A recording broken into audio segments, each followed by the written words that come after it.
हमारे साथ दो ऐसे शख्सियत मौजूद हैं जो किसी परिचय का मोहताज नहीं।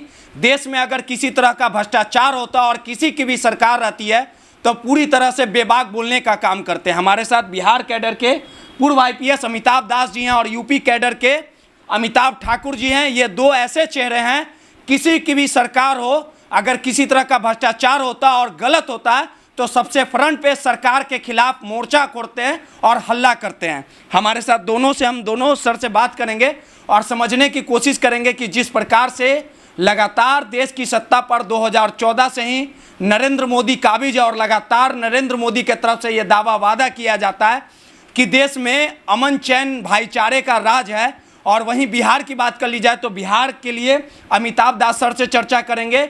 जिस प्रकार से लगातार 17 सालों से बिहार की सत्ता पर नीतीश कुमार का कब्जा रहा है, 90 के दशक में लालू यादव का कब्जा हुआ करता था और जंगल राज का हवाला देके बिहार की सत्ता पर नीतीश कुमार पहुंचे और लगातार 17 सालों से भले ही नीतीश कुमार विराजमान है, नीतीश कुमार के तरफ से दावा वादा किया जाता है कि बिहार में सुशासन का राज है, कानून का राज है, लेकिन बिहार की जो परिस्थितियां हैं वो किसी से छुपी हुई नहीं है। सर हमारे साथ है। सर जी, आज अमिताभ ठाकुर सर भी आए हैं। यूपी के लिए हमेशा बेबाक बोलते हैं, किसी की भी सत्ता रहे या बिहार में किसी की भी सत्ता रहे या देश में किसी की भी सत्ता रहे, अगर कुछ भी गलत होता आप बेबाक तरीके से बोलते हैं। वर्तमान स्थिति की बात कर ली जाए तो नीतीश कुमार लगातार जिस प्रकार से कभी इधर कभी उधर, और लेकिन कुर्सी लगातार उनका काबिज है, लगातार कुर्सी में बने हुए। आपको लगता है कि बिहार की स्थिति वाकई में सुधर रही है, जनता के लिए काम हो रहा है कि सिर्फ लोग सत्ता के ही भूखे हैं? देखिए, सबसे पहले तो मैं दर्शकों को कहूँगा कि आज हमारे घर मिस्टर अमिताभ ठाकुर सर और मैडम नूतन ठाकुर आए हुए हैं और उससे मैं बहुत सम्मानित महसूस कर रहा हूँ, गौरवान्वित महसूस कर रहा हूँ। अमिताभ ठाकुर सर मुझसे सीनियर हैं, 92 बैच के आईपीएस हैं और सबसे बड़ी बात कि बहुत ही गिनती के जो ईमानदार अधिकारियों में रह गए हैं हिंदुस्तान में, उसमें उनकी गिनती होती है। और आप जानते हैं कि पूरे हिंदुस्तान में अभी ऐसा माहौल है कि ईमानदार लोगों पर सर्जिकल स्ट्राइक किया जा रहा है। तो जिस तरह मैं बिहार में सर्जिकल स्ट्राइक का शिकार हुआ, अमिताभ ठाकुर सर यूपी में हुए, उन्हें जबरिया रिटायर करा दिया गया, समय पूर्व रिटायरमेंट दे दिया गया। यही नहीं, एक झूठे मामले में फंसाकर उनको जेल में 5 महीने के लिए बंद कर दिया गया। लेकिन वो अलग मिट्टी के बने हुए हैं, किसी के सामने झुकते नहीं। और उन्होंने अपनी एक पार्टी बनाई है अधिकार सेना, और अधिकार सेना के गठन के सिलसिले में वो अभी पटना आए हुए हैं और उन्होंने मुझसे मुलाकात की है और मेरा सहयोग मांगा है। तो ये भी मेरे बहुत सम्मान की बात है कि उन्होंने मुझे सहयोग के लायक समझा। और मेरा अपना एक संगठन है बिहार विप्लवी परिषद, और मैं अधिकार सेना को पूरा सहयोग दूंगा क्योंकि हम लोग एक ही रास्ते के राही हैं। हम लोग सभी भ्रष्टाचार, माफिया, अन्याय के खिलाफ लड़ रहे हैं। और आज सर ने 3 बजे दोपहर में जो बैठक बुलाई है अधिकार सेना के गठन से संबंधित, तो मैं भी उस बैठक में हिस्सा लूंगा। लेकिन सबसे बड़ी विडंबना है सर, अमिताभ ठाकुर सर की बात कर ली जाए तो किसी परिचय के मोहताज नहीं है, लेकिन यूपी में अगर किसी तरह का भ्रष्टाचार हो रहा हो, गलत हो रहा हो या किसी तरह की समस्या हो, बेबाक तरीके से अपने बातों को रखने का काम करते हैं। लेकिन जिस प्रकार से योगी की सरकार है, दूसरा टर्म चल रहा है, सर को जिस प्रकार से लगातार सर ने आवाज़ हल्ला बोल करने का काम किया, इन्हें जेल भेज दिया गया, लेकिन ये झुकने का काम नहीं किया। लेकिन जिस पार्टी का निर्माण किया जा रहा है, बिहार में जो नींव रखी गई है, इस पूरे मामले को लेकर आपसे वार्तालाप हुई, चर्चा हुई, बिहार में अब बागडोर आप संभलने का काम करेंगे। आखिर इस पार्टी का इंटेंशन क्या रहेगा, किस प्रकार से यह पार्टी काम करेगी? अब ये तो आप ये सवाल मिस्टर अमिताभ ठाकुर सर से पूछे क्योंकि वो अधिकार सेना के संस्थापक हैं और मैं समझता हूँ उनका बोलना इस पर उचित होगा कि उनकी दृष्टि क्या है, उनका विज़न क्या है, तो सर ही बताएंगे। लेकिन सरकार के खिलाफ अगर सरकार गलत करती है तो इस पार्टी के थ्रू आप हल्ला बोलते रहें? बिल्कुल हल्ला बोलेंगे। और सरकार, देखिए बार बार मैं स्पष्ट करता हूँ कि किसी नीतीश कुमार हो या आदित्यनाथ हैं, उनसे हम लोग किसी का व्यक्तिगत झगड़ा नहीं है। ये कोई हम लोग संपत्ति विवाद नहीं कर रहे हैं, हम लोग मुद्दों की लड़ाई लड़ते हैं, सैद्धांतिक लड़ाई है। आप माफिया को बोलो ये बढ़ावा दीजिएगा तो मैं आपका विरोध करूंगा।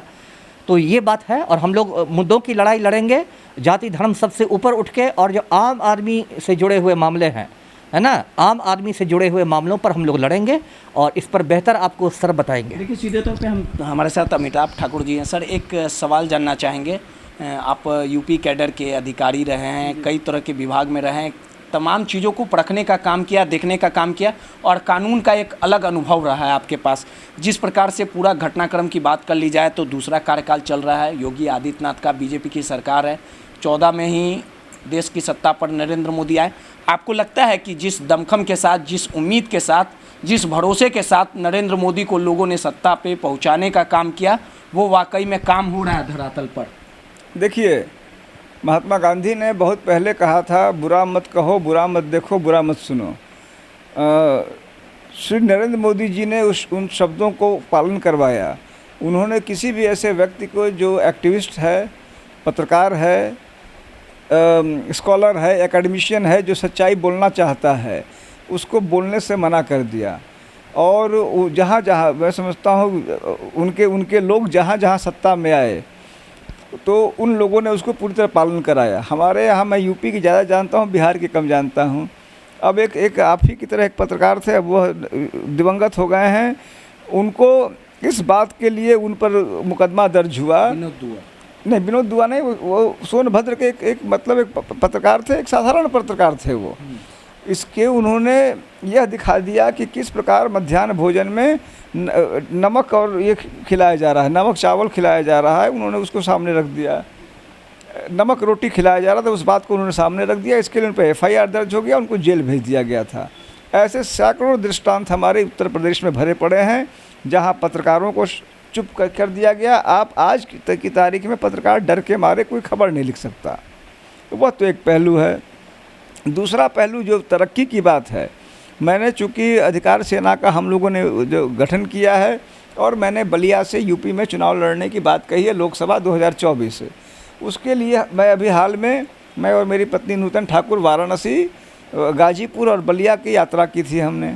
वाराणसी में हमें गांव में गए जहां दबंगों ने, उसे लॉ ऑर्डर की भी बात दिख जाएगी और यह भी दिख जाएगा कि किस हद तक तरक्की हुई है। एक बगल में कपसेठी थाना है, वहाँ हम गए थे। दबंगों ने एक बच्चे को मात्र इसीलिए उसकी हत्या कर दी कि उसने 4 किलो चावल उसने चुराया था, या नहीं चुराया है, चुराया जो भी है वो, लेकिन उसके लिए हत्या हो गई। पुलिस ने FIR भी बड़ी मुश्किल से लिखी, आज तक कोई गिरफ्तारी नहीं हुई। वो तो एक पहलू है लॉ ऑर्डर का। जहाँ तक तरक्की की बात है, कपसेठी वाराणसी से मात्र 30 किलोमीटर है। वाराणसी से कपसेठी जाने में मुझे करीब पौने 2 घंटा लगा। पूरी दुनिया में शोर है कि वाराणसी को टोक्यो, क्योटो या पता नहीं क्या क्या बना दिया गया है, जापान बना दिया गया है। तो जापान की वाराणसी की भूमि पे 31 किलोमीटर चलने में पौने 2 घंटे का समय लगा। ये दूसरा आयाम है जो विकास की बात है। तीसरा आयाम विकास, एक व्यक्ति के विकास की बात है। तो वह दलित परिवार है जिसकी हत्या हुई, मैं उसके घर में गया, उसकी रोटी कोई देख नहीं, वो रोटी बिल्कुल जैसे होता है, बिल्कुल सूखी हुई रोटी, वो उसको खाने वाले थे वो लोग। 2-4 ऐसी रोटियां पड़ी थी। मुझे देख के शर्म के कारण जब उनके घर में घुसा तो उन्होंने उस रोटी को छिपाने की कोशिश की। वह रोटी वो आज भी खाने को बाध्य हैं। यह विकास का दूसरा आयाम है। सर, एक चीज़ समझना चाहेंगे, जिस प्रकार से भ्रष्टाचार हो, किसी तरह का गलत हो, या सरकार अच्छा काम नहीं कर रहा हो, या अफसरशाही हो रहा हो, आप आवाज़ उठाने का काम करते हैं। एक मामले में आपको जेल भी भेज दिया गया, क्या वो मामला था और कितना आप पे प्रेशर डाला गया, कितना आपको दबाने की कोशिश की गई उस समय? देखा जाए, मैं इस पर इतना ही कहूँगा कि वह मामला अभी सब जुडिश है, माननीय न्यायालय में विचाराधीन है। मैं उसमें मुलजिम हूँ। तो मैं टेलीविज़न पे अपने आप को निर्दोष साबित करूं, वह संभवतः मेरी लिए अच्छा नहीं होगा। मैं जानता हूं, मेरा दिल जानता है कि मैं निर्दोष हूं, लेकिन मैं माननीय न्यायालय को यह अवसर देना चाहूँगा, उनसे अनुरोध करना चाहूँगा कि वो देर सवेरे मुझे। लगता है कि आपकी आवाज़ को दबाने की कोशिश की गई थी उस समय? नहीं, देखा जाए, प्रश्न यहाँ भी मैं कहूँगा कि मुझे लगता है कि मेरी आवाज़ को दबाने की कोशिश की गई, यह भी छोटा प्रश्न है। आज के समय में वास्तविक स्थिति है कि हर कोई आवाज़ दबाने की कोशिश की जा रही है। मैं तनहा आवाज़ नहीं हूँ जिस तरह दबाया जा रहा है। वहाँ तीस्ता शीतलवाद हैं, वहाँ मेधा, ये सब वो नाम थे जो एक समय नामचीन हस्तियाँ थी। मेधा पाटकर हैं, यहाँ अमिताभ दास हैं, वहाँ संजीव भट्ट हैं। जब भी जो भी आवाज़ें आ रही हैं, आप जान रहे हैं, वो सुधा भारद्वाज हैं, महिला हैं, US से पढ़ के आई हैं, कई सालों से जेल में पड़ी हुई हैं। जो भी आवाज़ निकलेगी वह दब जा रही है। यह खतरनाक स्थिति है। इस खतरनाक स्थिति से जब तक विवेकवान लोग एक साथ होकर इस बात को नहीं समझेंगे, अमिताभ ठाकुर या अमिताभ दास ये तो मूर्ख लोग हैं, ये पागल लोग हैं, इनकी बात छोड़ दीजिए। लेकिन आज एक आम आदमी भी, आम नागरिक भी अपनी बात कहने से, अभी अमिताभ जी बहुत अच्छी बात कह रहे थे, वो कह रहे थे कि अब कई लोग उनको फ़ोन करने से डरते हैं। मैं खुद देखता हूँ मेरे घर कुछ लोग मेरे इष्ट मित्र मिलने आते हैं, 1 किलोमीटर दूर अपनी गाड़ी लगा के आते हैं कि कोई गाड़ी का नंबर ना नोट कर ले, कहीं मिल ना जाए। इनसे ये कहते हैं कि कहीं कहीं ऐसा, आप भी तो कई आईपीएस अफसर होंगे वहाँ पे जो सरकार के हाँ में हाँ मिलाते होंगे और वो भी डर के मारे कुछ नहीं बोलते होंगे, आपको डर नहीं लगता है सिस्टम से देखिए लड़ने में? अब मैंने एक कहावत है कि डर सबको लगता है, वो एक हकीकत है क्योंकि डर इंसानी फितरत है। और दूसरी हकीकत है, मैंने बहुत पहले जवाहरलाल नेहरू जी को पढ़ा था, जिन्होंने कहा था, उन्होंने ये बात अपने इसमें कही थी जीवनी में कि डर सबको लगता है, कौन कितना उस पर काबू कर पाता है ये उसकी अपनी अपनी व्यक्तिगत समझ पे है, व्यक्तिगत प्रयास पे है। तो यह कहा जाए, जैसे मान लीजिए मैं ये कहूँगा अचानक यहाँ सर्प दिख जाए तो यह मैं कह दूँ कि नहीं मैं सर्प से नहीं डर रहा हूँ, मैं बैठा हूँ, वो नहीं होगा। लेकिन हमने, और मुझे लगता है अमिताभ जी भी इस बात से मुतमईन करेंगे कि, और मेरे जैसे जो लोग हैं उन्होंने अपने आप को समय के साथ ट्यूटर किया कि डर लगना एक इंसानी फितरत है, लेकिन यदि हमें कुछ भी ऐसा करना है जो देश समाज को लंबे समय में कुछ कंट्रीब्यूट कर पाए तो हमें अपनी इस कमजोरी को दूर करना होगा।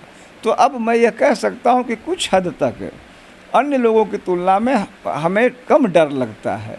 कई बार उस चीज़ को मैं इस चीज़ को दरकिनार कर देता हूं कि ठीक है, तुम मेरा जो होगा सो होगा, उसके लिए मैं तैयार रहता हूं। और मैं यह बात दावे से कह सकता हूं कि जो भी व्यक्ति इस लाइन पे है, जो कहते हैं ना कि कबीर दास जी ने शायद कहा था कि हमारे साथ जो है जे घर फूका आपना, जो अपना घर फूकने को तैयार है वो मेरे साथ है। एक आखिरी सवाल है सर कि जिस प्रकार से पूरे घटनाक्रम की बात कर ली जाए, जो भी आपके साथ घटनाक्रम हुई, जिस प्रकार से आप आवाज़ बुलंद करने का काम किया, कहीं ऐसा तो नहीं है कि बीजेपी से आपकी पर्सनल लड़ाई है या बदलाव आप चाहते हैं, सच को दबना नहीं देना चाहते हैं? क्योंकि बीजेपी के कई बड़े नेता कई बार आरोप लगाए कि आप अदर पार्टी से बिलोंग करते हैं, अदर पार्टी की बोली बोलते हैं, अदर पार्टी के लिए आवाज़ बुलंद करते हैं, इसी कारण आप बीजेपी से नफरत करते हैं। इस बात में कितनी सच्चाई है? ये बहुत ही प्यारा प्रश्न है, इसीलिए, और मेरे लिए तो इसीलिए बहुत प्यारा प्रश्न है क्योंकि मुझे आप जब बोल रहे हैं तो मुझे अचानक 2014, 15, 13 याद आ जा रहा है। उस समय भारतीय जनता पार्टी के बहुत सारे लोग मेरे बड़े ही अभिन्न मित्र वो अपनी ओर से थे। मैं उनका मित्र नहीं था, वो मेरे मित्र थे। मैं कोई चीज़ लिखूं मुझे वाह वाह कहते थे, फ़ोन करते थे, तारीफ़ करते थे। सरकार उस समय समाजवादी पार्टी की थी। मुलायम सिंह यादव, आप मेरे ख्याल से आप जरूर जानते हो कि समाजवादी पार्टी के मुखिया थे। अखिलेश यादव के पिता हैं, अखिलेश यादव मुख्यमंत्री थे। मैंने मुलायम सिंह के खिलाफ FIR दिया, मुझ पर उस समय रेप का मुकदमा हुआ। भारतीय जनता पार्टी ने कहा कि देखो यह अफसर है, यह अफसर है, अफसर ऐसा होना चाहिए, और मेरे कसीदे पढ़े उन्होंने। सरकार किसी की भी रही, अगर सच दबाया तो आपने आवाज़ को बुलंद करने का काम किया। नहीं, मैं उसको दूसरे से कहूँगा। मैं ये कहूँगा कि सरकार किसी की भी होती है। एक अंग्रेजी कहावत है, power corrupts and absolute power corrupts absolutely, जिन्होंने कहा था उसको संभवतः लॉर्ड एस्टन ने कहा था। मुझे ऐसा लगता है कि वह चीज़ यूपी बिहार जैसी जगहों में कुछ और परवान लेके चढ़ता है, यहाँ जल्दी नशा सत्ता का आ जाता है और कल कही हुई बात। अब उसके लिए मैं आपको बहुत दूर जाने की ज़रूरत नहीं है। मुझे लगता है कि यहाँ जहाँ तक मैं जानता हूँ, मुझ पर उस समय रेप का मुकदमा हुआ। भारतीय जनता पार्टी ने कहा कि देखो यह अफसर है, यह अफसर है, अफसर ऐसा होना चाहिए, और मेरे कसीदे पढ़े उन्होंने। सरकार किसी की भी रही, अगर सच दबाया तो आपने आवाज़ को बुलंद करने का काम किया। नहीं, मैं उसको दूसरे से कहूँगा। मैं ये कहूँगा कि सरकार किसी की भी होती है। एक अंग्रेजी कहावत है, power corrupts and absolute power corrupts absolutely, जिन्होंने कहा था उसको संभवतः लॉर्ड एस्टन ने कहा था। मुझे ऐसा लगता है कि वह चीज़ यूपी बिहार जैसी जगहों में कुछ और परवान लेके चढ़ता है, यहाँ जल्दी नशा सत्ता का आ जाता है और कल कही हुई बात। अब उसके लिए मैं आपको बहुत दूर जाने की ज़रूरत नहीं है। मुझे लगता है कि यहाँ जहाँ तक मैं जानता हूँ, 4 दिन पहले तक यहाँ के मुख्यमंत्री नीतीश कुमार थे, आज यहाँ के मुख्यमंत्री नीतीश कुमार हैं। 4 दिन पहले Nitish Kumar A, B, C और D के साथ थे, आज Nitish Kumar E, F, G और H के साथ हैं। यह भी नीतीश कुमार हैं, वह भी नीतीश कुमार हैं। नए वाले नीतीश कुमार अब वो A, B, C, D को जो है बहुत कुछ कहेंगे, और वह A, B, C, D पार्टियाँ अब नीतीश कुमार को बहुत कुछ कहेंगी। तो जहाँ की राजनीतिक परिदृश्य यह हो कि जहाँ शर्मो हया का स्थान न हो, वहाँ पर अगर वो मुझे कह रहे हैं कि मैं इस पार्टी से मिला हूँ तो कोई बड़ी बात नहीं कह रहे हैं। योगी आदित्यनाथ बीजेपी में अच्छा काम कर रहे हैं, यूपी में अच्छा काम कर रहे हैं आपके नज़रों में? देखिए, मैं जब बोल रहा हूँ तो मेरी ही नज़र की बात है। योगी आदित्यनाथ जी को लगता है कि बहुत अच्छा कह रहे हैं। हिटलर शाही अपना है। नहीं, मैं योगी आदित्यनाथ जी को लगता है कि बहुत अच्छा कर रहे हैं। जनता से उम्मीद की गई है। आपको क्या लगता है? मैं उसी का उत्तर दे रहा हूँ। जनता को यह आदेशित किया गया है कि योगी आदित्यनाथ बहुत अच्छा कर रहे हैं। अगर उसके विपरीत कोई बोलता है तो उसको दंड के लिए भागीदार बनने के लिए निरंतर तैयार होना होता है। तरक्की प्रगति की बात मैंने बता दी। मैं बलिया गया, जहाँ से मैंने कहा है कि मैं लोकसभा चुनाव लड़ूंगा। मैंने देखा ठीक बीच में पोखर, शहर में पोखर अगर कहीं देखना है, छोटे छोटे पोखर, तो आप बलिया में देखें। वहाँ भी योगी जी की सरकार है। वाराणसी में भी योगी जी की सरकार है। लखनऊ में भी योगी जी की सरकार है। यह है कि कहना मना है, कह दूंगा तो सांसद है। लेकिन सर, आप जिस प्रकार से बलिया से चुनाव लड़ेंगे 2024 का, और जिस प्रकार से पार्टी का निर्माण कर रहे हैं, अब आपके पार्टी पे हम आएंगे, तो लोग तो कह रहे होंगे, कहते होंगे कि जब आप आईपीएस थे तो आपके दिल में राजनीति में आने के लिए पनप रहा था, प्यार पनप रहा था, इसी कारण आप तैयारी कर रहे थे, सरकार के खिलाफ बोलते थे, चर्चा में बने रहते थे। जो आरोप आप पे लगाए जाते हैं और जिस प्रकार से आपने जो घोषणा की है, तो इसको लेके क्या माना जाए कि वाकई में चीज़ों को साफ करने के लिए, समाज में फैली गंदगियों को साफ करने के लिए आप राजनीति में आना पड़ा? क्योंकि सच बोला जा रहा था तो बाद बार आपको परेशान किया जा रहा था, केस में फंसा दिया जा रहा था, जेल भेज दिया जा रहा था, तो आमने सामने लड़ाई के लिए आपको राजनीति में आखिरकार कूदना पड़ा? देखिए, आपका यह प्रश्न भी आपका बड़ा अच्छा है। इसके कई उत्तर हैं, लेकिन मैं स्ट्रेट और टू द पॉइंट उत्तर दूंगा।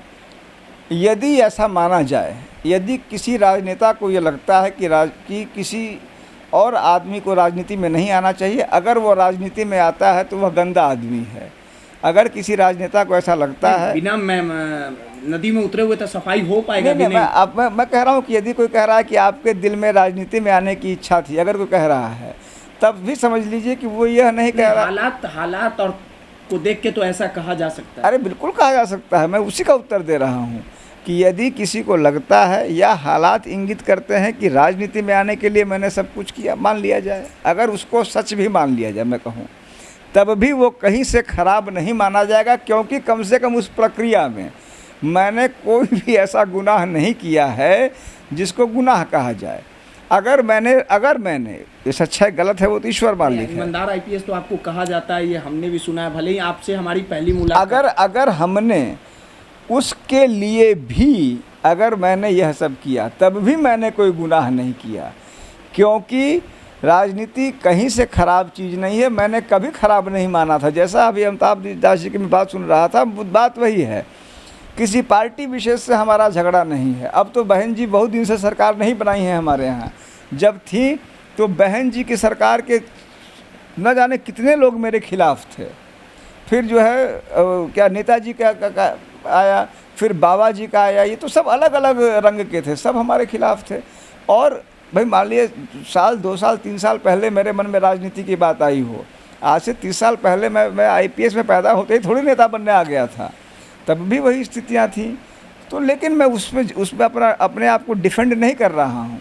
मैं मात्र ये कह रहा हूँ कि मैं क्या हूँ, उससे ज़्यादा ज़रूरी है कि व्यवस्था कैसे चल रही है। जिन लोगों को, जिनको ज़रूरत थी कि वो सड़कें ठीक बनावें, जिनको ज़रूरत थी कि बिजली के तार ठीक करें, जिनको ज़रूरत थी कि उसके घर में रोटी मिले, वह क्या कर रहा है? सर, एक सवाल और है, अधिकार सेना पार्टी किस प्रकार से काम करेगी? और 2024 में बदलाव के लिए आपने जो मोर्चा खोल दिया, और इतिहास रहा है कि बिहार से अगर किसी चीज़ में क्रांति की गई है तो बदलाव जरूर हुआ। कई ऐसे आंदोलन हैं जो इस बात के गवाह भी हैं। और जो आपकी पार्टी है अधिकार सेना पार्टी, आपने सीधे तौर पे जिम्मेवारी अमिताभ दास सर को दी है, एक ऐसे शख्सियत को दी है जो बिहार के लिए बहुत कुछ बोलने का काम किए हैं, करने का काम किए। आपको लगता है कि बिहार और यूपी एक दो ऐसा राज्य है जिसमें लोकसभा की सीटें सबसे ज़्यादा रहती है, और कहीं ना कहीं अगर इन दो राज्यों में अगर आपने पासा पलटने का काम किया तो 2024 में बदलाव जरूर हो जाएगा? देखिए, मैं इसमें ईमानदारी से बात कहूँगा। पहली बात कि इस बात को मैं जानता हूँ कि मैं तो एक भली सरकारी नौकरी में था। जो शुरुआत है अधिकार सेना के उद्देश्य बड़े हैं और बड़े शानदार हैं, बहुत अच्छे हैं। उद्देश्य है कि आम नागरिक के अधिकारों के प्रति चैतन्यता हो, अन्याय, अत्याचार, भ्रष्टाचार का विरोध हो। ये तो हमारे उद्देश्य हैं। उद्देश्य अच्छे होने काफ़ी नहीं हैं। एक संगठन होता है, एक प्रसार होता है, एक उसमें बल होता है। अभी मुझे यह कहने में कोई हिचक, संकोच, झिझक नहीं है कि हम बहुत ही न्यू निकाय हैं। अभी हम एक छोटी सी शुरुआत है। कब इसकी शुरुआत की? इसकी शुरुआत करीब 1.5-2 महीने पहले हुई है। एक छोटी सी शुरुआत है, जिसे छोटी सी लौ होती है। हाँ, उस लौ में हम रोशनी भरना चाहते हैं। हम चाहते हैं कि वह लोगों तक पहुँचे। एक बहुत ही लंबा सफ़र है जो 2000 इस गफलत में इसमें नहीं रह रहा हूँ कि 24 में मैं ये कर दूंगा या हमारे साथी अमिताभ जी। कोशिश 24 के लिए नहीं। मैंने सुना है कि कई ऐसे भी संगठन होते हैं जो 500 साल के प्लान बनाते हैं। अगर हम 500 साल के न भी बनाएं, अपने लाइफ लॉन्ग, क्योंकि हमारा या अमिताभ जी जैसे लोगों का जीवन कोई एक दिन के लिए कि हम आज जैसे कि कुछ हो और कल ही परिणाम आ जाए, उसके लिए हम लोग नहीं हैं। आप चुनाव लड़ेंगे? 100% बलिया से चुनाव लड़ेंगे। पत्नी, इनसे मैं अनुरोध करूंगा, यह लड़ेंगी, इनकी इच्छा है 100%। को भी लड़वा रहे हैं। देखिए, अब लोगों की उम्मीद है कि हाँ सर। देखिए, अब प्रश्न यहाँ आपने बहुत मेरे जो दिल की बात कही अमिताभ, इसमें मैं थोड़ा सा साफ कर दूं। अमिताभ, अभी मैं सिर्फ उनके पास अनुरोध करने आया हूँ, मैं हाथ जोड़ के। नहीं तो आपकी और दोनों की लड़ाई तो एक ही है, भ्रष्टाचार के खिलाफ। तो अब नहीं तो यह आप उनसे मेरे लिए अनुरोध करेंगे। उन्होंने अभी जो है, उन्होंने पूरी तरह हाँ नहीं कहा है। मेरे अभी आपके सामने मैं हाथ जोड़ के उनसे प्रार्थना कर रहा हूँ कि वह साथ आए, हम उनके साथ रहें। मेरे दिल में इच्छा है। वह अभी जहाँ कह देंगे मुझे नई ऊर्जा मिल जाएगी, भारी ऊर्जा मिल जाएगी। तो मैं ये लेते हैं तुरंत। सर चुनाव लड़िएगा। अमिताभ ठाकुर सर निवेदन कर रहे हैं यूपी से। अरे सर निवेदन क्या करेंगे? सर तो मेरे आदेश करने का हक है, लेकिन चुनाव लड़ना थोड़ा बड़ा फैसला है ना, तो थोड़ा मुझे इस पर सोचने का। सर की बातों को काटा नहीं जाएगा। मैं एकदम उसको गंभीरता से लूँगा। सर मेरे बड़े भाई के समान है। बिहार में ये पार्टी अब काम करेगी अच्छे तरीके? काम तो करेगी ही।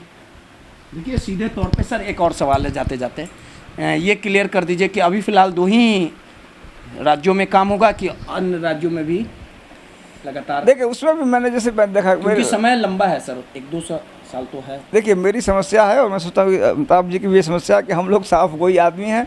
हमारी देखिए, ये भी अखिल भारतीय सेवाओं में रहे, मैं भी रहा, तो हमारी इनकी दृष्टि तो हमेशा अखिल भारतीय ही हो सकती है। हम लोग ये कभी कह नहीं सकते हैं कि महाराष्ट्र में ये रहे, बिहार में वो रहे, यूपी में वो रहे। हम उस पैरोकियल व्यू से नहीं चल सकते हैं। हमारी दृष्टि अखिल भारतीय है। हमारा सामर्थ्य कितना है वह देखने की बात है। हमने गुजरात में एक अपनी छोटी सी इकाई गठित की, आज हम बिहार में एक अपनी जो है संगठन को रखना चाह रहे हैं। हमारी दृष्टि अखिल भारतीय है। सफलता असफलता पेनेट्रेशन क्या होगा उसके बारे में मैं कोई भी बड़बोलापन नहीं करूंगा। ईमानदारी से उन उद्देश्यों के लिए हम काम करें, इतना ही कहूँगा।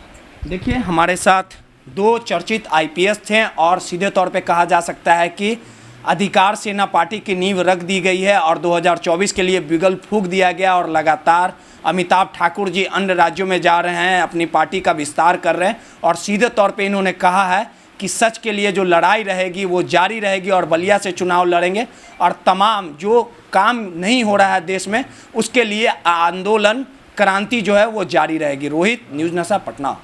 और आप हमसे जुड़े रहने के लिए सब्सक्राइब करें YouTube पर, फॉलो करें Twitter पर और लाइक करें Facebook पर। और ज्यादा जानकारी के लिए आपको टाइप करना होगा सिर्फ न्यूज़ नशा।